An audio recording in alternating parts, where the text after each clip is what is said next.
Bakıdan Bangkok şəhərinə birbaşa uçuşlar mövcud deyil. Lakin müxtəlif hava yolları şirkətləri ilə bir və ya daha çox dayanacaqla uçuşlar təşkil edilir.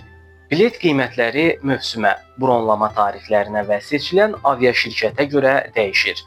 Ümumilikdə gediş-dönüş biletləri təxminən 600-1200 dollar arasında ola bilər.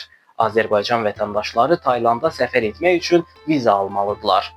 Hazırda elektron viza və ya gəlişlə viza xidməti mövcud deyil. Buna görə də səfərdən əvvəl ən yaxın Tayland səfirliyinə və ya konsulluğunun rəsmi veb-saytına baxaraq məlumat almaq lazımdır.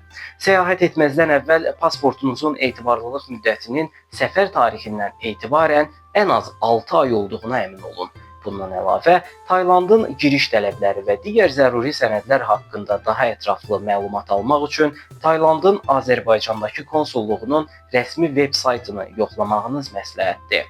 Səyahətinizi planlaşdırarkən uçuş qiymətlərini müqayisə etmək və viza prosedurlarını vaxtında başa çatdırmaq üçün kifayət qədər vaxt ayırmağınız tövsiyə olunur.